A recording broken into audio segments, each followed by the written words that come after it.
Venceslau Braz. Esse nome pode não ser tão lembrado nos dias de hoje, mas foi de extrema importância para a história do Brasil. Ele comandou o país em um período turbulento, marcado por guerra, greves e até uma pandemia. Mas quem foi Venceslau Braz? Como um homem do interior de Minas Gerais chegou à presidência da República? E quais foram os desafios que enfrentou ao liderar o Brasil? Hoje, vamos explorar a trajetória desse político que deixou sua marca na história nacional. Venceslau Braz Pereira Gomes nasceu em 26 de fevereiro de 1868, na cidade de São Caetano da Vargem Grande, que hoje se chama Brasópolis, em Minas Gerais. Filho de Francisco Braz Pereira Gomes e Isabel Pereira dos Santos, ele cresceu em um ambiente politicamente influente, já que seu pai era o chefe político da região. Desde cedo, Venceslau demonstrou interesse pela vida pública e decidiu seguir carreira no direito e na política. Ele estudou no tradicional Colégio Diocesano de São Paulo entre 1881 e 1884 e, mais tarde, formou-se bacharel em Direito pela Faculdade de Direito de São Paulo em 1890. Após concluir os estudos, retornou a Minas Gerais, onde atuou como advogado e promotor público em Monte Santo de Minas. Sua entrada na política se deu de forma natural, sendo eleito prefeito da cidade. Durante sua gestão, se destacou ao implantar o primeiro sistema de abastecimento de água, algo inovador para a época. Sua trajetória política avançou rapidamente. Venceslau Braz tornou-se presidente da Câmara Municipal de Jacuí e, logo depois, deputado estadual. Entre 1898 e 1902, ocupou o cargo de secretário do Interior, Justiça e Segurança Pública de Minas Gerais. A partir de então, sua influência cresceu ainda mais. No ano de 1903, Venceslau Braz foi eleito deputado federal, chegando a ser líder da bancada mineira na Câmara dos Deputados. Sua ascensão continuou até que, em 1909, ele foi escolhido para um dos cargos mais importantes do Estado, presidente de Minas Gerais. Permaneceu na posição até 1910, quando foi indicado para disputar a vice-presidência do Brasil. Em 1º de março de 1910, foi eleito vice-presidente da República, tendo como presidente Hermes da Fonseca. Essa vitória aconteceu graças à política do café com leite, um acordo entre São Paulo e Minas Gerais, para manter a alternância de poder entre os dois estados. Como vice-presidente, Venceslau Braz também exerceu a função de presidente do Senado Federal. O destino, no entanto, reservava algo ainda maior para ele. Em 1913, seu nome surgiu como uma solução conciliatória entre os grupos políticos de Minas Gerais e São Paulo, que estavam em conflito sobre a sucessão presidencial. Depois de um acordo entre as elites políticas, Venceslau Braz foi lançado como candidato à presidência da República. A eleição ocorreu em 1º de março de 1914 e o resultado foi uma vitória esmagadora. Ele recebeu 532.107 votos, enquanto seu principal oponente, Rui Barbosa, obteve apenas 47.782. A partir desse momento, Venceslau Braz assumiria um dos mandatos mais desafiadores da história republicana brasileira. E os desafios não seriam poucos. Seu governo ficaria marcado por momentos críticos: a Primeira Guerra Mundial, a gripe espanhola e as grandes greves operárias de 1917. Ao assumir a presidência da República em 15 de novembro de 1914, Venceslau Braz tinha um grande desafio pela frente: pacificar o Brasil após o governo conturbado de Hermes da Fonseca. Ele definiu sua gestão como o governo da pacificação dos espíritos, buscando restaurar o entendimento entre os diferentes grupos políticos. No entanto, sua administração ficaria marcada por 3 eventos críticos: a Primeira Guerra Mundial, a Greve Geral de 1917 e a gripe espanhola. A Primeira Guerra Mundial começou em 1914 e, no início do conflito, o Brasil se manteve neutro, seguindo a posição estabelecida pela Convenção de Haia.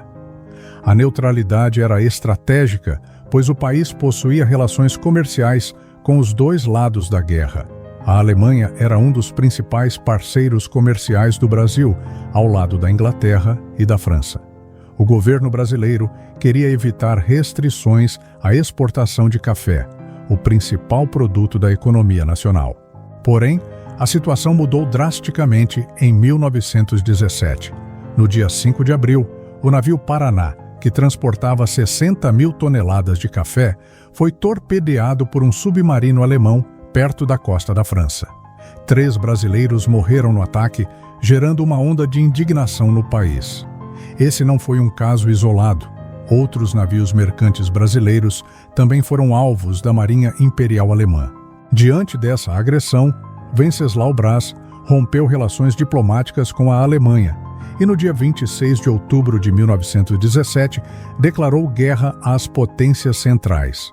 O Brasil tornou-se o único país da América Latina a participar ativamente do conflito ao lado dos aliados. O governo enviou a divisão naval em operações de guerra, que atuou no Oceano Atlântico, protegendo navios aliados. Além disso, militares brasileiros foram enviados para missões médicas e de treinamento na Europa. A guerra trouxe consequências internas para o Brasil. Em 1916, foi implementado o serviço militar obrigatório, uma medida que visava preparar o país para a guerra e modernizar as Forças Armadas. Em 11 de novembro de 1918, com a assinatura do Armistício de Compiègne, a guerra chegou ao fim.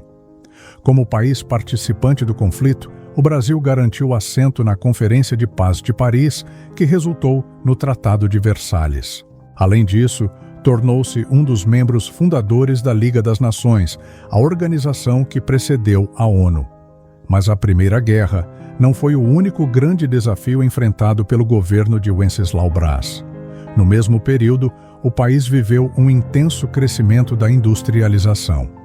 Com a dificuldade de importar produtos da Europa devido ao conflito, a indústria nacional começou a se desenvolver rapidamente. Esse crescimento gerou mudanças significativas na sociedade brasileira, principalmente no mercado de trabalho. Em 1917, aconteceu a primeira greve geral da história do Brasil. O movimento teve início na cidade de São Paulo, quando operários da Cotonifício Rodolfo Crespi paralisaram as atividades em protesto contra o aumento do custo de vida e as más condições de trabalho. A greve rapidamente se espalhou por outras fábricas, levando milhares de trabalhadores às ruas. Inspirados por ideais anarquistas, os grevistas exigiam melhores salários, redução da jornada de trabalho e o fim da exploração infantil. A resposta do governo foi dura. Tropas do exército foram enviadas para reprimir os protestos. O momento mais trágico ocorreu com a morte do operário José Martinez, que foi baleado durante um confronto com a polícia. Sua morte gerou ainda mais revolta, intensificando a mobilização dos trabalhadores. Após intensas negociações, algumas reivindicações foram atendidas, mas a repressão ao movimento operário continuou nos anos seguintes. E, como se não bastassem a guerra e as greves, o Brasil ainda enfrentaria uma das piores pandemias da história, a gripe espanhola. Essa epidemia devastadora, que surgiu no final da Primeira Guerra, chegou ao Brasil em setembro de 1918. O vírus foi trazido pelo navio inglês Demerara, que desembarcou passageiros contaminados em Recife, Salvador, Rio de Janeiro e Santos. Em poucas semanas, a gripe se espalhou por todo o país. Milhares de pessoas foram infectadas e as cidades entraram em colapso. Hospitais lotados, médicos sobrecarregados e uma população desesperada. O governo tentou tomar medidas emergenciais, mas o impacto foi devastador. Estima-se que mais de 1.500 pessoas tenham morrido só nos últimos meses do governo de Venceslau Braz.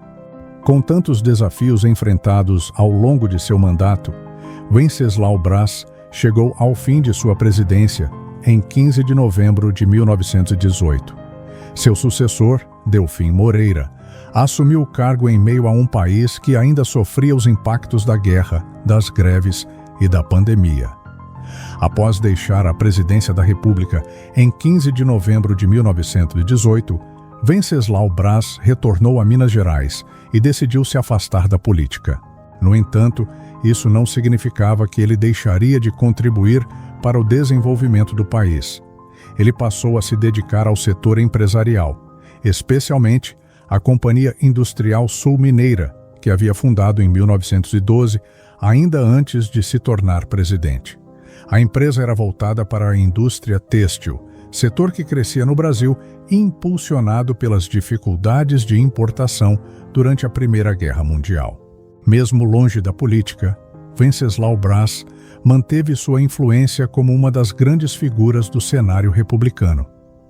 Durante as décadas seguintes, ele foi frequentemente consultado por políticos mineiros sobre os rumos do Estado e do país. Seu nome sempre esteve associado à estabilidade e à transição política pacífica, algo que marcou seu governo. Ao longo dos anos, ele também acompanhou as mudanças do Brasil. Viu a Revolução de 1930, que pôs fim à República Velha, o início da Era Vargas e o crescimento da industrialização nacional. Mesmo sem exercer cargos públicos, Venceslau Braz se tornou uma espécie de conselheiro informal, especialmente para políticos mineiros que buscavam seguir sua trajetória. Em 15 de maio de 1966, aos 98 anos de idade, Venceslau Braz faleceu em Itajubá, Minas Gerais. Sua morte marcou o fim da vida do presidente brasileiro mais longevo da história até aquele momento. Ele havia passado exatos 47 anos e 6 meses como ex-presidente, um recorde inédito.